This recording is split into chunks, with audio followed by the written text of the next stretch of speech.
नमो अरहंताणं नमो सिद्धाणं नमो आयिरीयाणं नमो उवज्जायाणं नमो लोये सव्वसाहूणम्। अनंत अनंत परम सिद्ध भगवंतों की, आचार्य भगवान गुरुवर विशुद्ध सागर जी मुनराज की।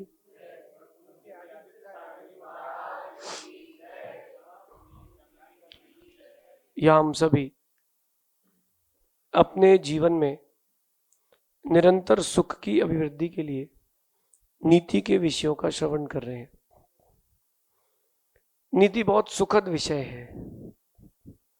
जो दुख से बचाकर सुख में लगा दे वो नीति है, और जो सुख से उठा के दुख में ले जाए वो राजनीति, कूटनीति, षड्यंत्र होते हैं। कई लोग करते हैं, आपस में भी करते हैं, दूसरों के साथ भी करते हैं।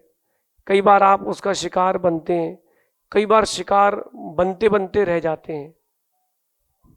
अगर नीतिवान है तो बचे रहेंगे। आज एक बहुत अच्छी बात कह रहे हैं आपसे कि आपकी तारीफ और आलोचना करने से महत्वपूर्ण यह है कि वो कर कौन रहा है। आपकी जब भी प्रशंसा हो और जब भी आपकी आलोचना हो, दो चीजें होंगी दुनिया में, या तो नाम होगा या बदनाम होगा। जो चलेगा वो गिरेगा, जो चलेगा ही नहीं वो गिरेगा क्या। जब आप कुछ काम करोगे तो दो चीजें होंगी, या तो तारीफ होगी या आलोचना। तो तारीफ और आलोचना ये बड़ी बात नहीं है, बात बड़ी ये है कि वो कर कौन रहा है। बात समझना कि वो तारीफ और आलोचना कर कौन रहा है। अगर ना समझ लोग तारीफ कर रहे हैं तो उससे अच्छा समझदारों की आलोचना है। कुछ लोग साथ में लोग लड़के रख लेते हैं तारीफ के लिए। नहीं देखा आपने, पिक्चर वगैरह में दिखाते कि मैं वो एक लंगड़ा सा आदमी हॉकी की स्टिक ठीक टोक टोक के चल रहा हो, कह रहा कि मैं उदय भाई का बहुत बड़ा, मैं हॉकी का बहुत बड़ा प्लेयर था, एक दिन कुछ गलती हो गई तो मेरी दोनों टांगे तोड़ दी गई। हाँ, उदय भाई। अब आई बात समझ में? अब सुनिए, विषय समझ, दृष्टांत समझ में आ गया। अब विषय समझिए कि महत्वपूर्ण ये है कि आपकी प्रशंसा और आलोचना कर कौन रहा है। सही व्यक्ति अगर आपकी आलोचना कर रहा है तो वो ग्रहणीय है। समझदार व्यक्ति आपकी आलोचना कर रहा है तो वो ग्रहण करने योग्य है। लेकिन अगर कोई नासमझ आपकी प्रशंसा कर रहा है तो वो ग्रहण करने योग्य नहीं है। ये दुनिया है, ये भेड़ चाल में चलती है। ये दुनिया भेड़ चाल में चलती है। एक साधु महाराज ने एक ग्रंथ लिखा और उस ग्रंथ में उन्होंने अपने मन की सारी बातें लिख दी। जो जो उनको पसंद था वो सब लिखते गए, सही भी, गलत भी, नैतिक भी, अनैतिक भी, व्यवहारिक भी, अव्यवहारिक भी।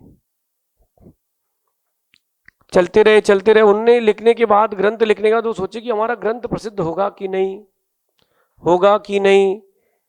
तो उन्होंने सोचा कि पहले भैया गंगा स्नान कर लेते हैं, फिर हो सकता है पुण्य बढ़ जाए। सो गंगा स्नान पे चले गए। और जब वो गंगा स्नान पर गए तो उन्होंने देखा कि यहाँ तो कोई व्यवस्था नहीं है। तो उन्होंने अपना कमंडलू, जो उनके पास कमंडलू था, उन्होंने अपना कमंडलू वहीं नदी किनारे गोपा और उसमें मिट्टी टोप दी और चले गए नहाने। नहा करके वापस आए। जैसे ही वापस आए तो 300-400 वैसे टीले बने थे। और 300-400 टीले बने थे। लोगों ने अब वो एक टीला तोड़ा, उन्होंने दूसरा टीला फोड़ा, तीसरा टीला फोड़ा। अब वो कहते हैं भैया वो मेरा कमंडल नहीं दिख रहा। एक आदमी कहता क्या हो गया स्वामी जी, साधु महाराज क्या हो गया? अरे बोले मेरा कमंडल नहीं दिख रहा। बोले कमंडल? बोले आपको तो धन्यवाद हम पूरी सब लोग मिलकर के देना चाहते हैं। बोले काय का धन्यवाद? अरे बोले आपके कारण तो सही मालूम चला है, आज तक हम लोग स्नान करते थे, पाप क्यों नहीं धुले? पहले विधि नहीं पता थी। साधु महाराज बड़े खुश हुए।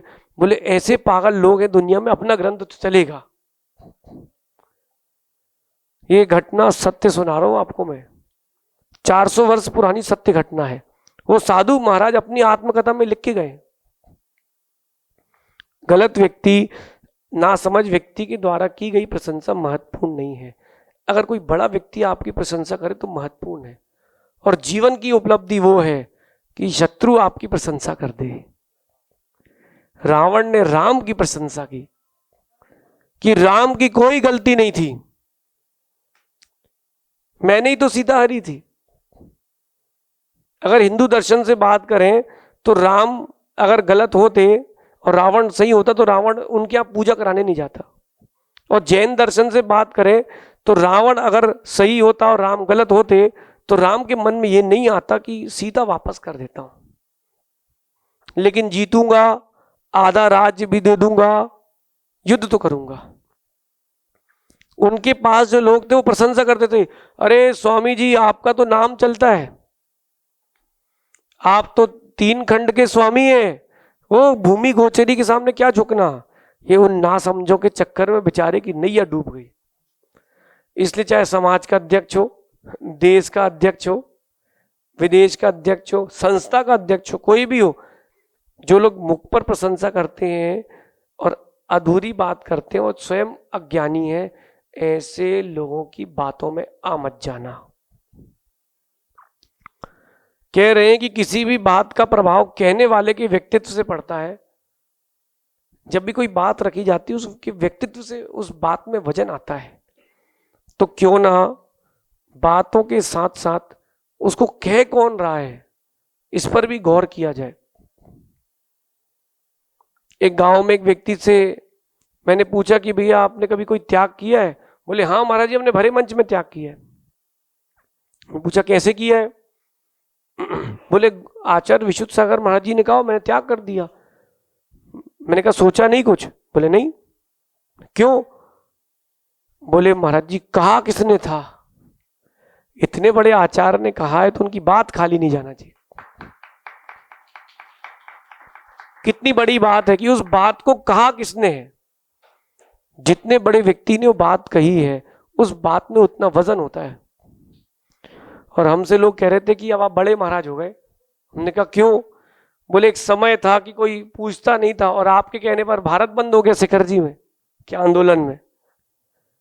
तो बात कही किसने है, बात का वजन उससे है। अगर आप चाहते हो कि आपकी बात वजनदार हो, पहले अपना व्यक्तित्व वजनदार बनाओ, अपने अंदर आप क्वालिटीज बढ़ाओ। नीतिकार कहते हैं कि अपने अंदर एक ऐसा गुण रखो जो पैसे से नहीं खरीद सकते। वह विद्या, ज्ञान की विद्या सरस्वती माँ, ऐसी एक कला रखो अपने अंदर जो पैसे से नहीं खरीदी जा सकती है।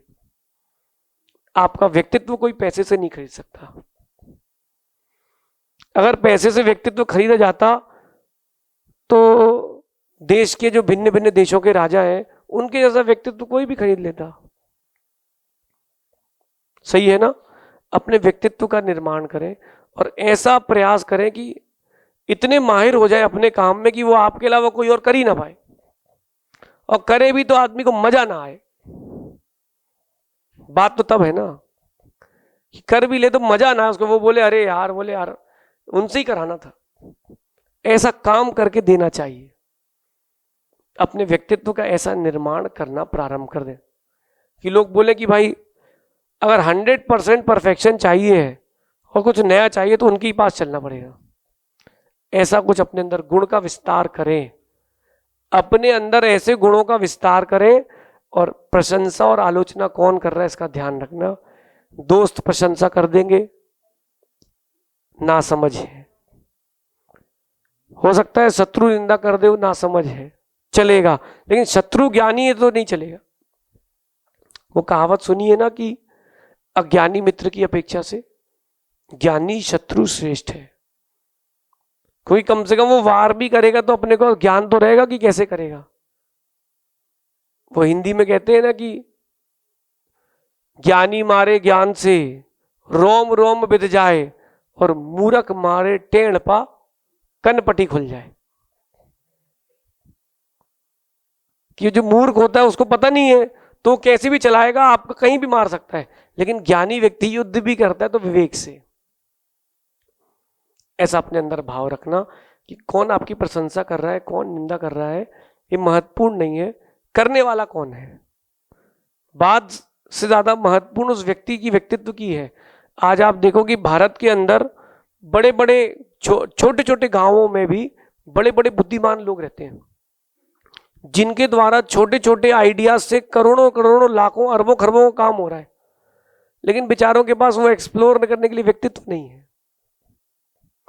अभी कुछ दिन पहले गांव के बच्चे ने कुछ सेकंड के लिए गूगल हैक कर लिया था। उसको गूगल ने हायर कर लिया 3-4 करोड़ रुपए साल के पैकेज में। क्यों? अरे जितना पैसा उसको सुधरवाने में लगवाएंगे उससे अच्छा इसी को हायर कर लो, आगे जीवन भर एक आदमी तो अपना बन के रहेगा, एक शत्रु तो मिटा। और गूगल वाले से पूछा कि आपकी कंपनी में सबसे ज्यादा, माइक्रोसॉफ्ट से पूछा कि सबसे ज्यादा आपकी कंपनी में इंडियंस क्यों हैं, तो कहता है कि भैया अगर इनको हायर नहीं किया ये दूसरी माइक्रोसॉफ्ट बना लेंगे, इतने दिमाग वाले हैं। तो छोटे छोटे गांवों में भी बड़े बड़े व्यक्तित्व के लोग हैं, बड़े बड़े ज्ञान वाले लोग हैं, लेकिन व्यक्तित्व नहीं है। व्यक्तित्व बड़ा कर ले, आपकी बात बड़ी हो जाएगी। बात बड़ी करना हो तो व्यक्तित्व बड़ा करें। शेष अपन आगे देखेंगे। भगवान महावीर स्वामी की